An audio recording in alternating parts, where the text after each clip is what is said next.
பிதாவாகிய தேவனாலும் குமாரனாகிய கிறிஸ்தேசுவினாலும் உங்களுக்கு கிருபையும் சமாதானமும் உண்டாவதாக. இந்த நாளிலும் கர்த்தருடைய வார்த்தையை பகிர்ந்து கொள்வதிலே நான் மகிழ்ச்சி அடைகிறேன். இந்த நாளின் தியானத்திற்காக தெரிந்து கொள்ளப்பட்ட வேத வசனம் அப்போஸ்தலனாகிய பவுல் கொரிந்து பட்டணத்தாருக்கு எழுதின 1வது நிருபம் 15வது அதிகாரம் 57வது வசனம். 1 கொரிந்தியர் 15:57. நம்முடைய கர்த்தராகிய இயேசு கிறிஸ்துவினாலே நமக்கு ஜெயம் கொடுக்கிற தேவனுக்கு ஸ்தோத்திரம். ஹல்லேலூயா.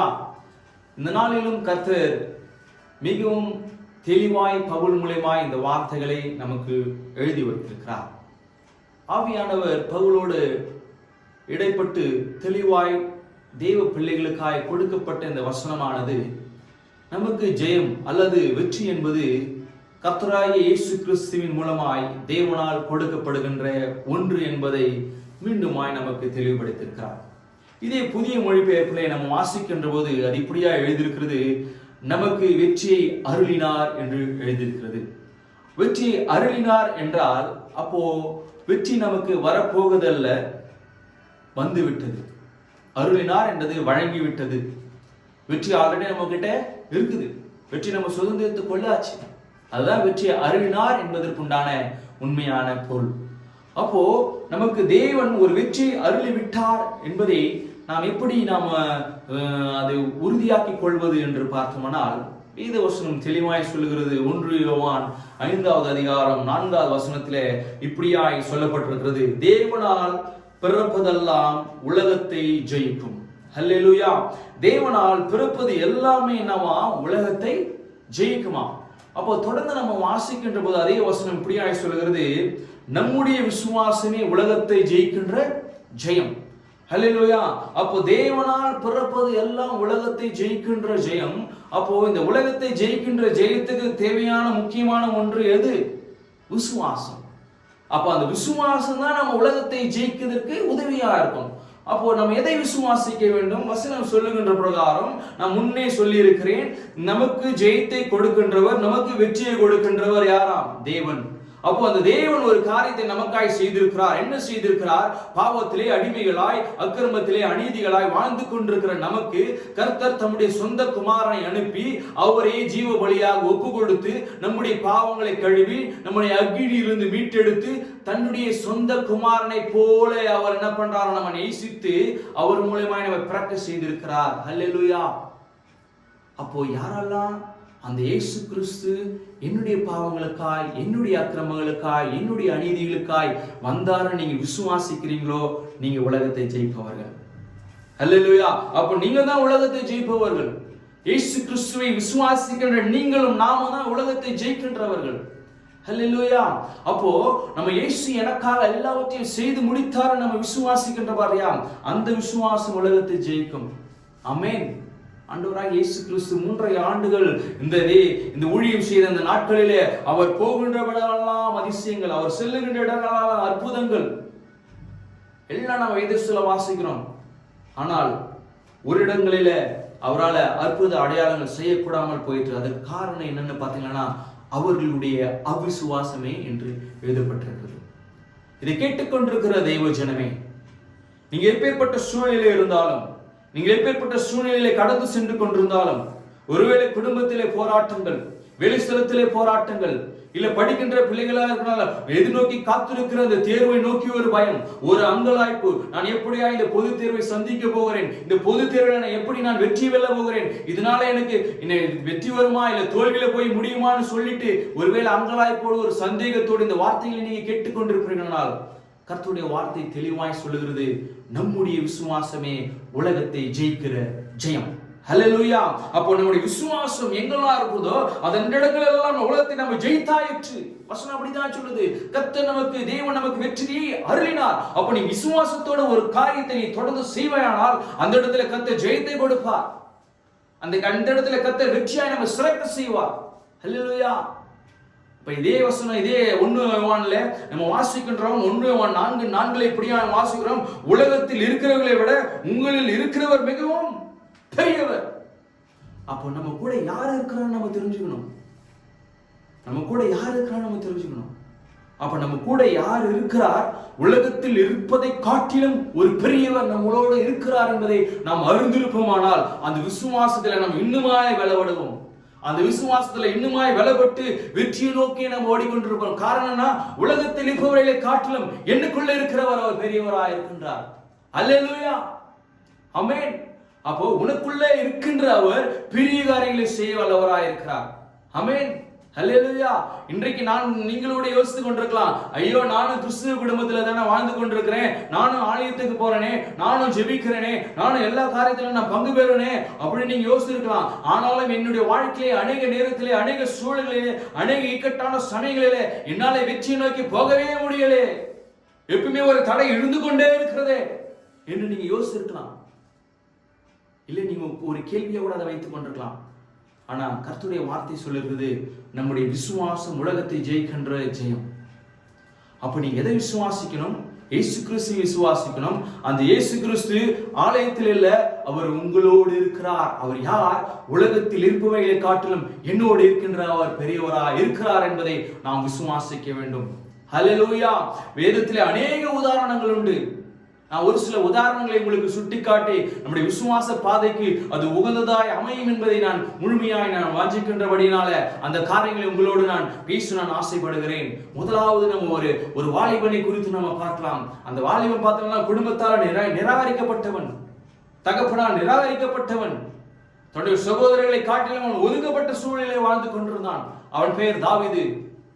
அவன் தன் தகப்பனால் ஒரு நாள் தன்னுடைய சகோதரர்களுக்கு உணவு கொடுக்க அனுப்பப்பட்டான். எங்க போறாருன்னா யுத்த காலத்துக்கு போறாரு. அந்த யுத்த காலத்துல போகின்ற போது எதிர்நாட்டில் இருக்கிற ஒருத்தன் தினமும் சொந்த ஜனங்களை அவன் நிந்தித்துக் கொண்டிருப்பதை அவன் பார்க்கிறான். அவனால தாங்க முடியல. ஏன்னா அவனுக்கு தெரியும், இந்த ஜனங்கள் கர்த்தரை வணங்குகின்ற ஜனங்கள், அவர் கர்த்தரை வணங்குகின்ற ஜனங்களை அவன் நிந்திக்கின்ற போது அவனுக்குள்ளாய் ஒரு வைராக்கியம். யாரை நிந்திக்கிற? ஜீவனுள்ள தேவனை நீ நிந்திக்கிறேன் என்ற ஒரு வைராக்கியம் அவனுக்குள்ள வருது. அவன் யாரு? அவன் ஒரு ஆர்மி மேன் கிடையாது, அவன் போராட்டக்கலை வீரன் கிடையாது, அவன்கிட்ட ஒரு ஆயுதமும் கிடையாது. யார் அவன்? சாதாரணமாய் ஒரு ஆடுகளை வைத்திருந்தவன், ஒரு ஆட்டை மேய்த்திருந்த ஒரு வாலிபன் அந்த இடத்துல போகின்ற போது தன் தேவன் என்னோடு இருக்கிறார் என்பதை அவன் விசுவாசிக்கின்றபடினால, கர்த்தர் என்னோடு இருக்கிறார் என்பதை விசுவாசிக்கின்றபடினால அவன் செய்கின்ற காரியம் என்னவென்னா, ராஜாவிடத்துல போறான். நான் போய் அந்த மனிதனை எதிர்கொள்கிறேன் என்று சொல்லி அந்த இடத்திலே அவன் அந்த மனிதனை மேற்கொள்ளுகின்ற காரியத்தை நம்ம வேதத்திலே வாசிக்கிறோம். 1 சாமுவேல் 17வது அதிகாரத்தில் இது வாசிக்கின்ற போது மிகவும் தெளிவாய் போடப்பட்டிருக்கிறது. ஹல்லேலூயா. கர்த்தர் உன்னை என்னுடைய கரத்திலே தோற்கடிப்பார் என்று சொல்லியிருக்கிறான். அவன் யாரு? ஒண்ணுமே இல்லை. Is not a soldier. சாதாரணமா ஆடு மேய்க்கிறவன். ஆனா அவனுக்குள்ள இருந்த ஒரு விசுவாசம், கர்த்தர் இதை செய்து முடிப்பார். இதை கேட்டுக்கொண்டிருக்கிற சகோதரனே, சகோதரியே, அந்த விசுவாசம் உனக்குள்ள இருக்கிறான்னு சோதிச்சு பாருங்க. அந்த விசுவாசம் உண்மையாகவே உனக்குள்ள இருக்கிறதுன்னா, அவன் எப்பேற்பட்ட சூழலே உனக்கு எதிராக சவால்களை கொண்டு வந்தாலும், உனக்கு எதிராக என்ன விதமான கேள்விகளை வைத்தாலும் அது மேற்கொள்ளுகின்ற பலன் உனக்கு கிடைக்க. எப்போ? கர்த்தர் என்னோடு இருக்கிறார் நீ விசுவாசிக்கின்ற போது. அப்படி நீ விசுவாசிக்காத பட்சத்தில் ஒரு நாளும் ஒருபோதும் அந்த ஜெயத்தை நம்மால சுதந்திரிக்கவே முடியாது. ஹல்லேலூயா. அந்த வாலிபன் வெற்றியை சிறந்தான். காரணம், கர்த்தர் உன்னை என் கையில ஒப்பு கொடுப்பார் என்பதை அவன் விசுவாசித்தான். அவன் கையில எந்த விதமான ஈட்டியோ இல்ல வாளோ கொண்டு போல, சாதாரணமா குழாங்கற்களை கவனையில வைத்து அந்த பெரிய ஒரு சிம்ம சொப்பனமாய் நின்று அந்த கோலியாத்தை அவன் மேற்கொள்வதை நாம் வேதத்திலே வாசிக்கிறோம். அதுக்கு காரணம் தாவீது கர்த்தர் மேல வைத்த விசுவாசம். நீங்க அந்த விசுவாசத்தை வைங்க. சவாலான சூழலிலே கர்த்தர் உங்களுக்கு ஒரு வெற்றியை கொடுப்பார். அல்லேலூயா. சவாலான சூழலிலே கர்த்தர் உங்களுக்கு வெற்றியை சிறக்க செய்வார். ஆமென். இன்னொரு சூழலை நம்ம பார்க்கலாம். இஸ்ரவேல் ஜனங்கள் அடிமைத்தனமாய் எகிப்திலே வாழ்ந்து கொண்டிருந்த நாட்களிலே கர்த்தர் அந்த அடிமைத்தனத்திலிருந்து மீட்டுக் கொண்டு வந்தார். வீட்டுக்கு வந்த ஜனங்கள் பாத்தீங்கன்னா, அவங்க வனாந்தரத்துல வந்து கொண்டிருக்கிற போது எதிரே ஒரு பெரிய சிவந்த சமுத்திரம், செங்கடல் இருக்கிறது. இஸ்ரவேலால் பாதிக்கப்பட்ட அந்த மக்கள் பார்வோன் மூலமா மீண்டும் ஆனப்பட்டாங்க. தன் சேனையெல்லாம் கூட்டிட்டு அவங்க இங்கிருந்து போயிட்டாங்களே, இனி அவங்களை விடக்கூடாது, மீண்டும் அவங்களை கொண்டு வரணும்னு சொல்லிட்டு அவங்களை தொடர்ந்து வருகின்ற ஒரு பக்கம் இந்த இடத்துல செங்கடல், இந்த பக்கம் பார்வோன். இப்படியாய் வருகின்ற ஒரு சூழலே எல்லாரும் தேவனை நோக்கி முறையிட்டார்கள்.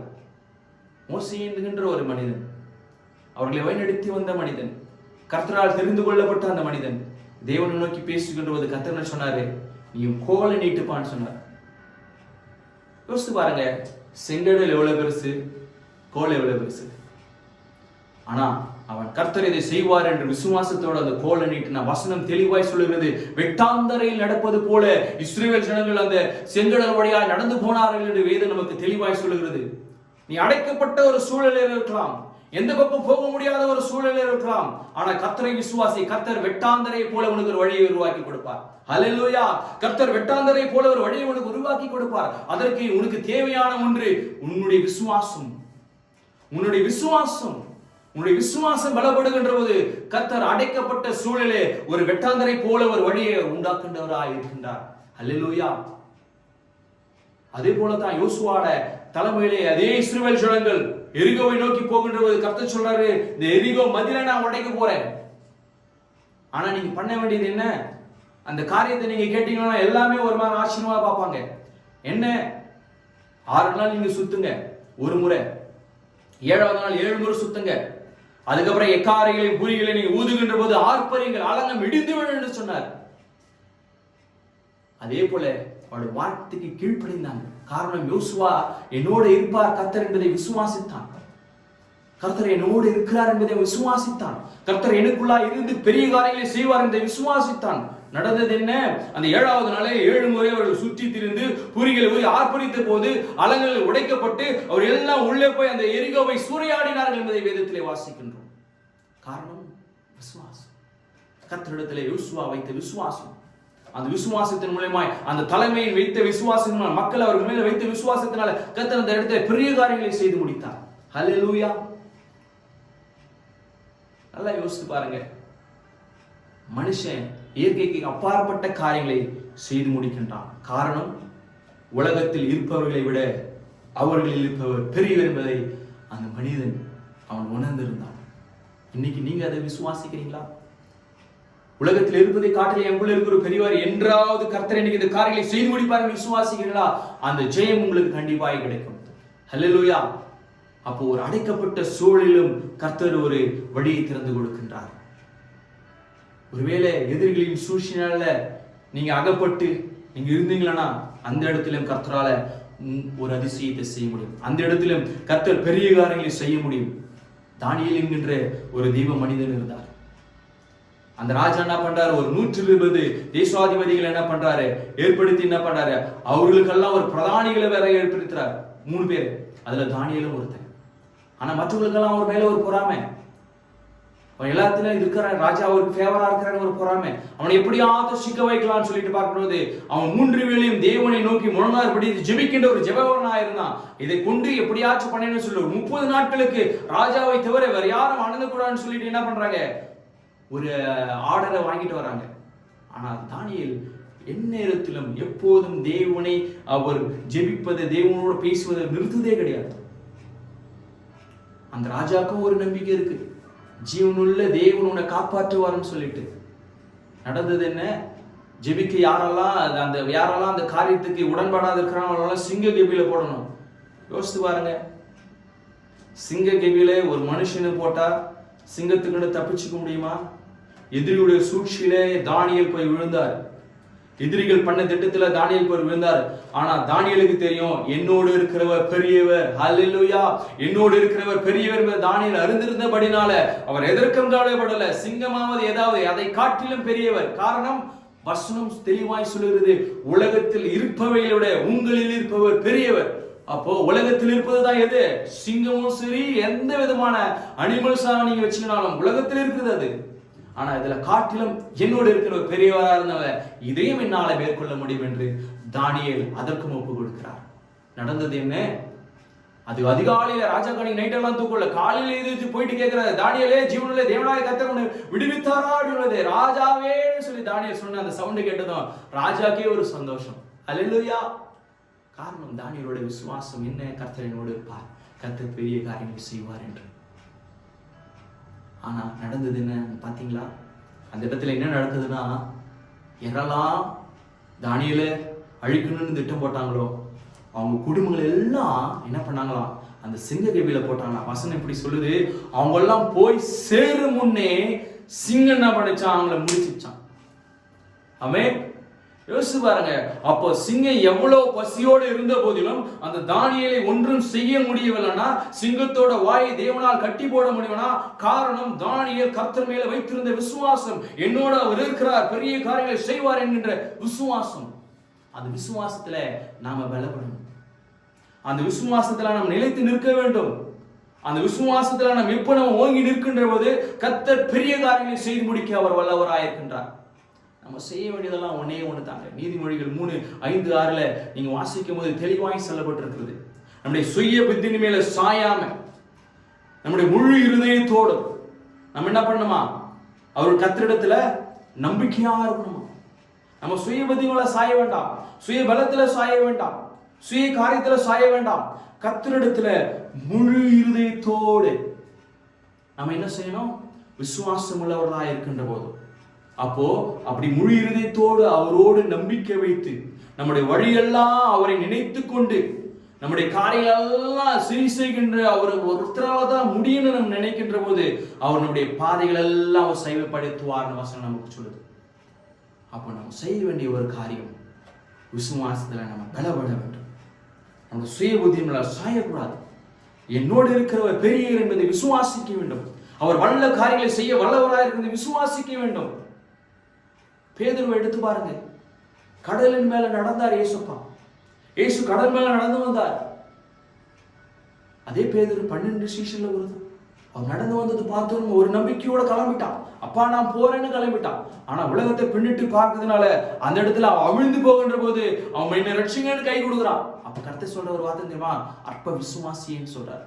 அப்போ ஜெயம் உனக்கு வேணும்னா உனக்குள்ள காணப்பட வேண்டியது விசுவாசம். இந்த உலகத்தை ஜெயிக்கணும்னா உனக்கு இருக்க வேண்டியது விசுவாசம். என்ன விசுவாசம்? உலகத்தில் இருக்கிறவர்களோட என்னுள் இருக்கிறவர் பெரியவர். காரணம், நான் தேவனால் பிறந்தவன், என் இயேசுவால் ரட்சிக்கப்பட்டவன், என் ரட்சகரால் வழிநடத்தப்படுகின்றவன்.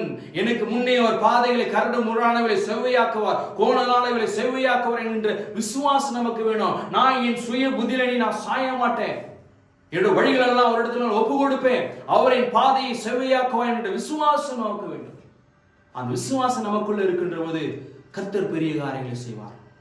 அப்போ பவுல் எழுதி வைத்திருக்கிற அந்த வார்த்தை ஆவியானவரால நம்முடைய கர்த்தராகிய இயேசு கிறிஸ்துவினாலே நமக்கு ஜெயம் கொடுக்கின்ற தேவனுக்கு ஸ்தோத்திரம் என்று சொல்லி நம்மளால மிகவும் தைரியத்தோடு சொல்ல முடியும்.